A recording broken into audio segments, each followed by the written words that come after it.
Welcome back to World Warship and to Let's Talk New Ships. And yes, guys, we are finally here to talk about US cruiser line.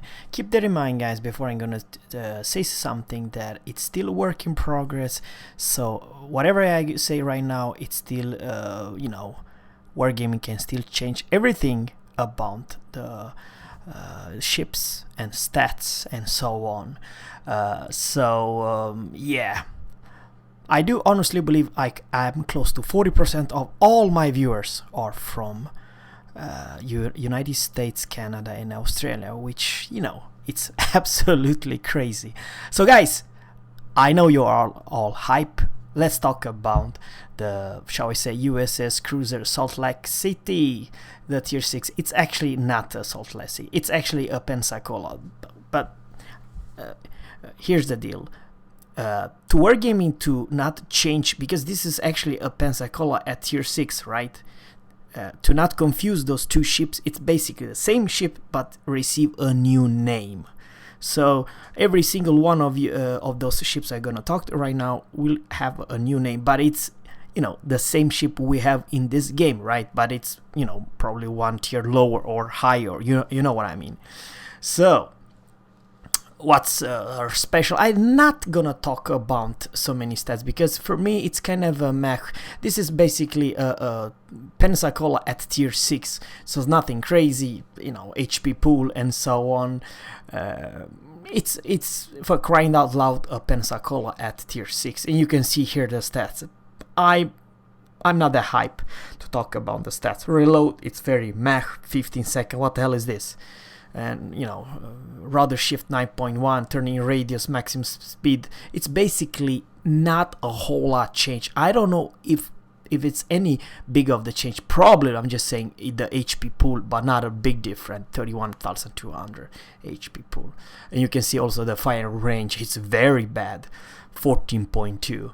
However, I don't know if it's the stock, if it's possible that you can have the upgraded one, because 14.2 it's bad, really bad at tier 6. Alright, guys, this is the consumable. You have the new tier 6 Pensacola repair party, Hydro or AA defense. You can choose whatever you want here. You see, apologize about this. And on the slot 3 you have the plane, the spotter plane, or fighter, sorry, it is a fighter. At tier 7 we have the New Orleans. This is receive a new name, but it's basically a New Orleans at tier 7. So once again, the hit points, it's absolutely garbage. What the hell is this? This has lower HP pool than a Pensacola, for crying out loud. Plating 90 millimeters, armor belt 127, torpedo damage reduction 4%. What the hell is this? This is absolutely garbage. And same thing, fire range 14.7. It's slightly better than the previous one, but not a whole lot. To be honest with you, it's kind of a meh. The reload time, same thing, 15 seconds. It's very meh. And turret traverse speed, I don't know. HE and AP, it's kind of a weird. Both of them, they have 823 meters a second, and AP have actually higher, 853, because soon, guys, you're gonna see the Cleveland, it's the other way around. So over here, I don't know what kind of shells they are. Why are the AP shells slightly faster than HE? Please let me know. Not a whole lot, but come on, guys, 853, it's not that bad, right? Please let me know. And Sigma value 2.0. Same speed, I do believe, as the New Orleans has. Turning radius, it's fantastic. Rudder shift 9 seconds, it's not bad. Surface detection, now this is really darn good. Why? It's because it's good. 11.8. And the same thing, guys, the consumable. You have repair party, you have AA defense or Hydro and fighter. Now at tier, finally, now this is something we're gonna talk about. It's the Baltimore, and this is a new tier 8. It's a Baltimore at tier 8, for crying out loud. And the hit points, it's 36,300, which is alright. Plating, it's a little bit better.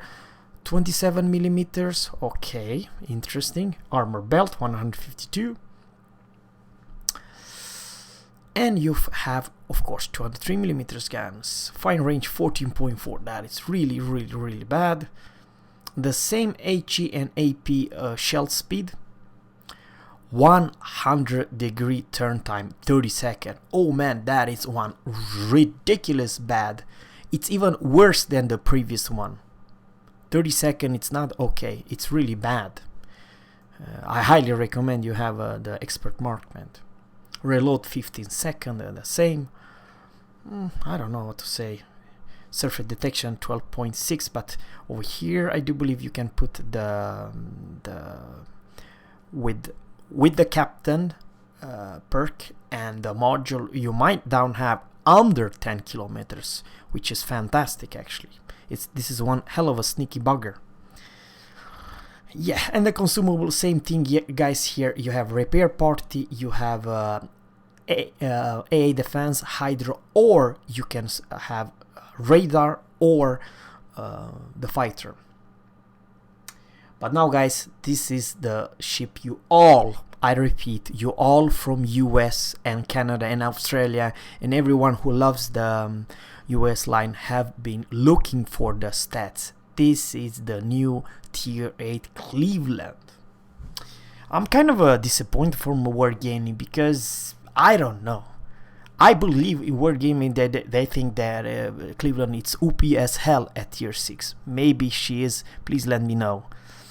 The biggest problem, I enjoy personally the Cleveland, but the biggest problem with her is the weird, lazy arc and very, very, very close range. It's, you know, the difference between you can shoot your enemy and the you know, spotting range. It's so little. That's the biggest problem with this ship. However, it will be, you know, just a temporarily named Columbia, but it's actually a Cleveland. Now there's something wrong with the hit point. It's kind of a mech, 30,600 HP pool at Tier 8. Remember, this is a Cleveland at Tier 8. Plating 16mm, it's bad. Armor belt, it's bad. Torpedo damage reduction, it's bad. The same 152mm guns. Firing range 13.3. Wargaming, have you been drinking some vodka or something? What the hell is this? This is a Tier 8 cruiser, for crying out loud, with 13.3 kilometers. I do honestly believe that this is something wrong, because this is for me not okay. This is definitely absolutely crap range. This is the same bloody range as you know, Cleveland has at Tier 6. So this is, I don't know. I believe that this is something wrong with the range. Reload time. 10 seconds. It's kind of a mech for 152mm. It's bad. I honestly believe that all 152mm Russians, yeah, Budyonny and Kutuzov have faster reload than 10 seconds. The same caliber guns. And by the way, Kutuzov have close to 19.2 kilometers in range, and Cleveland has 13.3. You know, there's definitely wrong with this. This is non-acceptable. I don't know if Wargaming shits on a US cruiser or what the hell is going on here, because it's kind of confused. And something else about Cleveland, it has ridiculous slow AP shell speed, only 762. It's by far worse than Pensacola's and the New Orleans and so on. So I don't know what the heck is going on. Maximum dispersion, 180 degree turn time. Okay, this has been buffed, 22.5, because I do believe in today live version this is more like 32 seconds, if I'm not mistaken. Same speed, 32.5 knots, guys. Turning radius is fantastic, 660. Rudder shift 9.3. Surface detection 13.3. So this is the problem I have. Of course, this, you know, at Tier 8 you can put the demo, and I'm talking about the captain's perk of the concealment expert and the module and camo and so on. But let's say if you have a bad captain, come on guys, 13.3 detection by surface detection, and your range it's the same. That's something wrong with this. You know, that's the main thing. So what does this Cleveland at tier 8 receive? Well, basically she receive repair party, hydro, or AA defense. I highly recommend AA defense. After all, your Cleveland, my Cleveland, have 81 in AA at tier 6, and you have radar or fighter planes. So yeah, I do believe you know, radar would do pretty good. But the problem it's with this tier 8, it's basically the same stats at tier 6. The only one I can see a small buff, it's the turret traverse speed. That's all I can see. Please guys, do I see wrong, or you know, that's something wrong with this? I believe this is so bad that I don't believe for 1 second that those stats will stay until this Cleveland will hit the live server, because nobody will go and try to say, yes, I have a new tier 8 Cleveland and this is a badass Cleveland. No, I don't think. As a matter of fact, is the other way around. This is one of the worst, if the stats remains, the worst tier 8 cruiser in this game. But I do honestly believe that it's early stats. I am 100% sure that none of those will stay when Cleveland will reach the tier